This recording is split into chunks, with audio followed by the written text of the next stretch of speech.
Now, tensions arguably continue to simmer between New Zealand and the Cook Islands after the small island nation signed a partnership agreement with China. And now we see that China has a presence in the Tasman Sea. Joining me for reaction to this is former Pacific People's Minister Aupito William Sio. Maloelele, thank you so much for your time. What do you make of what's going on at the moment? Well, I think it doesn't help when a lot of people are commenting on matters that they don't have a deep understanding of.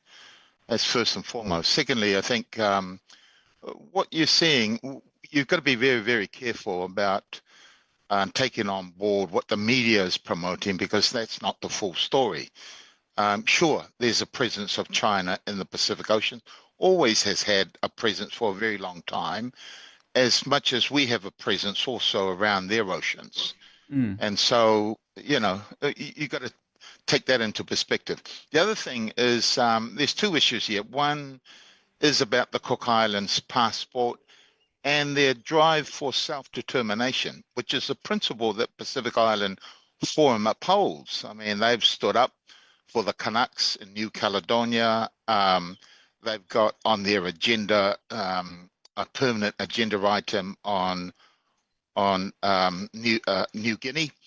And so the principle of self-determination is widely shared by Pacific Island nations. And so when they're talking about the passport, it's not a new conversation.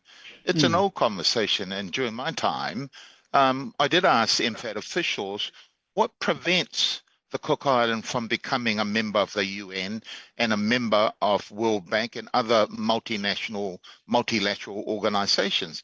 And the answer was passport. My second question was, well, what then stops the Cook Island from having two passports? Are there other examples in the world? And yes, there are other examples. Ireland has dual citizenship, Irish passport, UK passport, many nations of the European Union. So, I think what probably Prime Minister Mark Brown is reflecting on at the moment, and he didn't do more, he should have done more on, and that is to take the Cook Island community with you and to Hmm. ensure that everybody understands. Because I think the protest we saw was a bit of a panic. They're going to lose the Sure. New Zealand passport. I want to say to you, well, you're not going to lose the New Zealand passport, but I uphold the principle of self-determination. Yeah, totally. Look, and I want to put this question to you. Is New Zealand partly to blame for the situation, especially since when the Labour government was in power, perhaps they had a more liberal view on the Cook Islands cementing relations internationally? I refer back to an OIA that was done a few years ago where New Zealand encouraged the Cook Islands to pursue a relationship with the United States.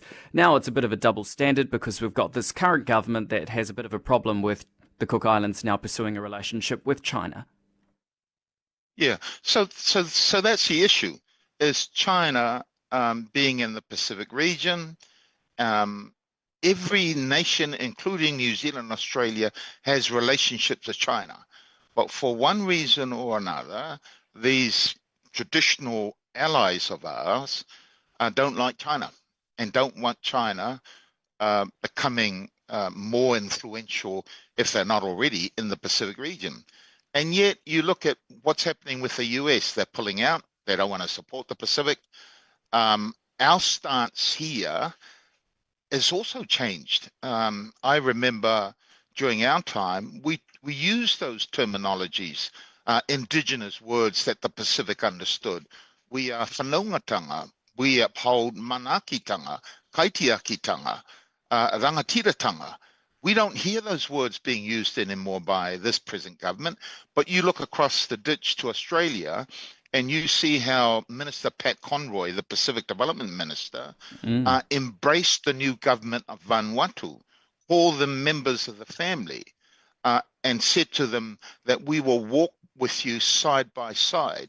So there is a different perspective and a different approach here. And I think largely it has to do with this geostrategic tension of wanting to push back on China. But China is a superpower, whether you like it or not, and they are behaving like a superpower behaves. The difference with China, however, if you ask any of the Māori business leaders that traveled to China, and you talk to some of our Pacific leaders, there's similarities with our Mm. cultural values, family. And so if we really mean what we say, and we say to the Pacific that we are whanaunga, we are members of our extended family, that we are all on this waka together, then we have to behave in such a manner. But at the moment, it seems like the behaviour of this government attacking Māori in their own land is what they're now displaying and demonstrating in the attitude towards the Cook Island and Kiribati. And it probably won't end there, but the reflection from those leaders will be, well, if you're going to behave like that, well, we'll turn our backs on you. Yeah, that's a good point. I want to pick up on that. Just to drill in a bit more specifically here, I want to talk about the Foreign Affairs Minister, Winston Peters. Of course, we saw the situation with Kiribati a wee bit earlier on this year. Now the Cook Islands, the way in which the foreign ministers handled both situations, some have argued, has been quite aggressive and paternalistic. What do you make of that assessment? Accurate? I mean, if you look at the article by our Fijian academic at the University of Otago, I think he hits the nail on, he hits it on right on the nail. And it shows that either we're displaying childish behavior, um, and I think a lot of thinkers and those who are working in the region will agree with that. Look, and then just to draw it back to the events that have happened in the past few days, we just had Anne-Marie Brady, international relations expert, talking about the specific situation of Chinese military drills in the Tasman Sea. She says it's very concerning, it is an act of aggression, and it is showing a sign of the times, geopolitically speaking. Do you agree with that it is pretty aggressive to have these war vessels in the Tasman Sea doing military exercises?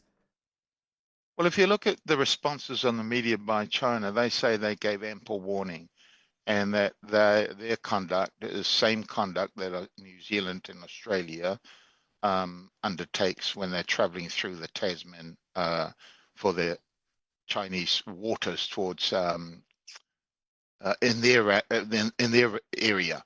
And so, I think we've got to be very, very careful about being alarmist. I have a lot of respect for Professor Anne Marie and work with her, and she does quite a lot of research around the region. But I think we've also got to be very, very careful about causing a lot of panic, because if you look at the response by Chinese on the media, they said, "Hey, we gave warning, and we were out in the high seas, international waters. What we were doing was safe, and there was no need to panic." But I do agree with Professor Brady that we don't spend enough in the Pacific region, and we Mm. don't spend enough in terms of our defense forces, not so much to go to war, but um, in our assets that provide support for the Pacific Island in times of stress, when there's a natural disaster, etc., happening. Is uh, maybe a cynical question, but is China being painted as the great big bad when compared to the United States? It is no secret that there are geopolitical tensions in the Pacific brewing between China and the US. You know, China is one of New Zealand's biggest trading partners, um, and we engage with China. New Zealanders is. We work with China. We pride the fact that we have this strong relationship with them, and so sometimes we're talking behind closed doors as friends, and then talking in the media as if we're enemies, for the sake of what? Mm. To to look strong for the Americas, to look strong to the European Union. I just think we've got to stay on course. We were on course when we were calling the Pacific our family and using indigenous words from the Maori language to underpin that. And we were on course when we're working together with China. I was at the PIF meeting in August in Tonga last year, And I have to say, I wasn't surprised by China's behavior because America and some of the others continue to paint China in a different light. But I do want to acknowledge that the Americans, I can't remember what his name was, who was here, held the olive branch out and made reference that US and China were going to be working together on climate change. Don't know what's going to Yeah, happen now with Trump and all of his posturing and of bloody course. bullying attitude. Yeah, of course. Hey, look, before we wrap it up, just your final thoughts, perhaps, or how do we move from here? I mean, what could you argue, and this is not me throwing you a bone here or me campaigning for the Labour Party, but would the situation have been different, handled differently, foreign policy wise, if Labour was in power? Well, look, we always try to stand together, whatever party, whatever government is, when it comes to our international relationships. But I was always of the firm view that our relationship with the Pacific, and this is coming from a Pacific person, um, needed to be different. We needed to really live up to the principle of we are whanaunga. And secondly, as a Samoan who was born during the time of Samoa's Mau movement, becoming independent, I'm passionate about that principle of self-determination. So whatever history we may have had with the Cook Islands and New Zealand during the colonial period, this is the modern times where the new generation coming through is demanding self-determination. That's not one or the other. It's being New Zealand citizens, um, and upholding that, but also demanding the right for self-determination, having their own passport to be able to engage with the rest of the world. I don't see a problem with that.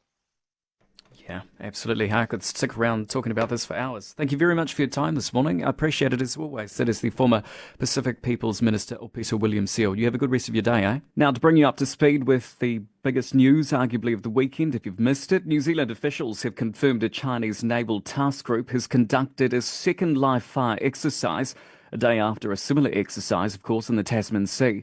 Meanwhile, Australian officials say Beijing failed to give satisfactory notice of the first live fire drill, having alerted commercial planes by broadcast while they were flying over the area. Now, Prime Minister Christopher Luxon says it's still unclear where the Chinese naval vessels are headed in international waters and for what purpose. Joining me for reaction to all this is Canterbury University's International Relations Professor Anne-Marie Brady. A very good morning to you. Morena. Hey, look, alarm bells ringing for you over this? Yes, we've entered into a new era now, a very dangerous one, and it's going to be a turning point for our country, but also across the Pacific. This is a shot across the bow. China's sending a warning to Australia and New Zealand, and it's an indication that China's preparing for regular deployments to the South Pacific. Not to be cynical about this, but is it coincidental that this comes just days after China inked a partnership deal with the Cook Islands? What do you think? Yeah, it's related. It's related to a series of actions that China has taken on over a number of years in normalising its military presence across the Pacific through dual-use activities. So those series of agreements that Cook Islands the government has signed with China will include dual-use facilities, that's civil military use facilities, ports, and other infrastructure. Similarly, the Solomons in 2022, their security agreement, Vanuatu, Kiribati. There's been a lot going on in the Pacific with China and military and intelligence deployments really that have been steadily building up through channels that may look permissible but are acceptable, but actually have serious security implications. Just think, for example, about the so-called police links that China has in the Pacific. The Chinese Public Security Bureau is an internal security organisation in charge of counterintelligence. So Vanuatu, Fiji, Solomons, all Kiribati have Chinese intelligence officers stationed there now. So there's been a lot of this going on in the region, and but the action of bringing in a naval task force into the peaceful waters of the Tasman for live fire exercises. That's something else again. That's a very provocative, aggressive action. And the People's Daily's been reporting on it, actually. The PLA said that what was going on was that the PLA Southern Theatre Command, which deploys into the Pacific, that they had sent naval and air forces. Our government hasn't talked about the air force support for training exercise on the high seas and far seas drills. And the authorization to conduct such an exercise would have come directly from Xi Jinping, who leads the PLA Central Military Commission. Look, it kind of begs the ultimate question here is, what is China doing and why? I mean, is it to flex its military muscle, test how much they can get away with, or frankly, they just don't care anymore? China wants to rule the waves in the Pacific. It's challenging the existing strategic order, which has been in place since the end of World War II. And so China sees that order as containment policy. The US and China have had negotiations about their sort of maritime relationship over a number of years, and the US has discussed with China, could they patrol the waves together? China wants to push the US out of the Pacific, or at least out of East Asia, and that's going to have a direct impact on our security in the Southern Pacific. There's no security agreement that links all the Pacific Island nations because, in World War II, they were all colonies. And so New Zealand, Australia, Britain, the United States worked together to push back the Imperial Japanese forces. So since the end of World War II, you've had the security arrangements in place have kept the peace for more than 70 years, and China wants to change that now. Right. And with that in mind, look, I just want to draw back the context of that agreement that was signed between the Cook Islands and China just, a week ago, more than a week ago now. Just your general assessment of that agreement, what do you make of that? Well, it wasn't one agreement. What we've seen in public is the action plan, but a series of MOUs have been signed also on different aspects of that action plan. And the Cook Islands government, Mike Brown's government, hasn't been transparent on the content of all those MOUs. But what we know, both from the action plan and also statements that was made by the government in last year when they were talking with their people about the kind of things they're discussing with China, they are negotiating again what is called dual use facilities, civil military use facilities. Things like a multi-use transport hub in the Northern Cook Islands has been proposed, and digital infrastructure, hydrography, which means mapping the seabed, very useful for submarines. So there's a lot of arrangements that will allow China to bring in military and quasi-military forces like the Chinese Coast Guard, as it's called in English. It's the People's Armed Police Maritime Division that's directly under the PLA. So that's going to come into the waters of the Cook Islands, which is part of the realm of New Zealand. Okay, and with all of that in mind, I mean, let's bring New Zealand back into the fold here. I mean, obviously, trying to heal the tension that's going on at the moment between New Zealand and the Cook Islands. What can New Zealand do? And I'm talking about the threat that's looming in the Tasman Sea at the moment. I mean, there's that argument that's been tossed around for a few years now that we need to bump up our defence spending. What do you make of that? Is there merit in that? Well, New Zealand and the Cook Islands have a special relationship. The Cook Islands is in free association with New Zealand. When the Cook Islands in 1965, the Cook Islands and Niue were pressured by New Zealand to become independent. They didn't want to become independent, and so they set up this special relationship. And so under the joint centenary declaration, they agreed to work together and consult on defence and national security matters. And New Zealand is supposed to defend the Cook Islands, and also New Zealand helps the Cook Islands on foreign affairs when they at their request. And it's an agreement that was made in good faith by two good faith partners and in a benign strategic environment. So Mark Brown's government has shown that he's not in good faith. He hasn't been transparent. He hasn't worked together and consulted with New Zealand on the series of agreements he's now signed with the government of China, which have direct defence and national security implications for the Cook Islands and New Zealand and the wider Pacific.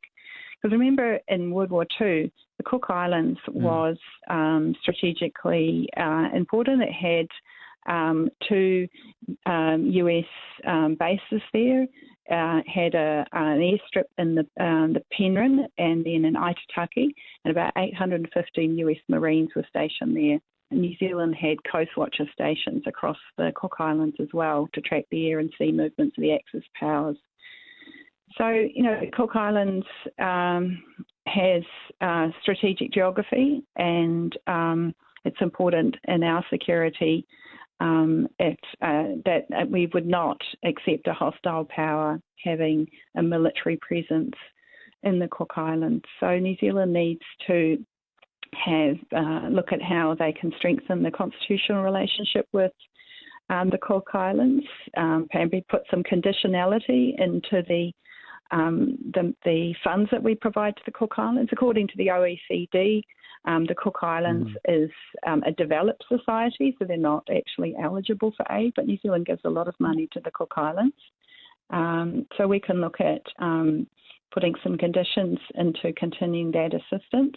There's a lot of 94,000 Cook Islanders in New Zealand, and I'm not sure that they would support what the Mark Brown government is doing and the implications of that for both for the security of the Cook Islands and New Zealand, but also potentially, Mark Brown's been talking about getting the Cook Islands passport. New Zealand government said, well, if you want to do that, let's talk about independence as an option. So there's a lot to discuss, and I think there's a lot that the Cook Island people will want to have their government listen to their concerns as well. Absolutely. Fascinating conversation. Hey, thank you very much for that detailed analysis. Really appreciate it. That is Canterbury University's International Relations Professor Anne-Marie Brady. You have a good rest of your day.